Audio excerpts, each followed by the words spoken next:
السلام علیکم ورحمۃ اللہ وبرکاتہ۔ تمام احباب کی خدمت میں میرا سلام عرض ہے۔ جو احباب میری اس ویڈیو کو پہلی دفعہ دیکھ رہے ہیں، جو اکثر میری ویڈیوز دیکھتے رہتے ہیں، تمام ہی احباب میرے سلام کا جواب میں آپ وعلیکم السلام ورحمۃ اللہ وبرکاتہ کہہ دیجیے۔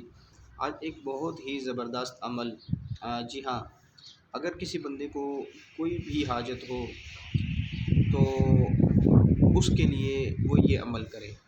جی ہاں، اب حاجت کوئی بھی ہو سکتی ہے، حاجت آپ کا مقصد کچھ بھی ہو سکتا ہے۔ وہ لازم بات ہے، وہ آپ کو پتہ ہوگا کہ آپ کو کیا پریشانی ہے، آپ کو کیا ٹینشن ہے، کس چیز کی ٹینشن ہے، تو آپ اس ٹینشن کو، اپنی پریشانی کو اپنے ذہن میں رکھیں اور یہ عمل کریں۔ جی ہاں، یہ صلاۃ الحاجات ہے۔ یہ نماز آپ پڑھیں، انشاءاللہ عز و جل آپ کی جو پریشانی ہے وہ ختم ہو جائے گی۔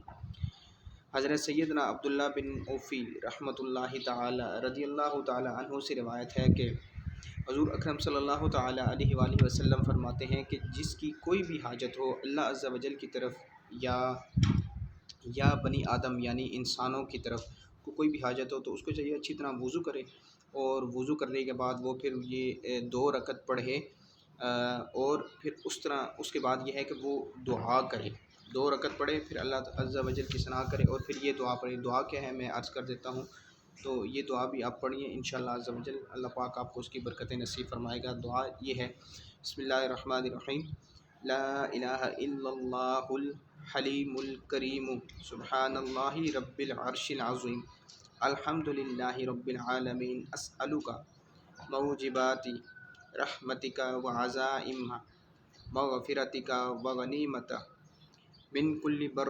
والسلامت من کل اسم لا تد لی ذنب الا غفرتہ ولا ہما الا فرجتہ ولا حاجتا ہی لک ردا الا قضیتہا یا ارحم الراحمین۔ یہ دعا ہے، یہ آپ نے آخر میں پڑھنی ہے، تو اگر تو آپ کو سمجھ نہیں آئی تو آپ مجھ سے یہ پوچھ سکتے ہیں، تو انشاءاللہ عز و جل میں آپ کی اس حوالے سے رہنمائی کر دوں گا، یا پڑھیں انشاءاللہ عز و جل، اس کی برکتیں پھر اللہ عز و جل آپ کو نصیب کرے گا۔ السلام علیکم ورحمۃ اللہ وبرکاتہ۔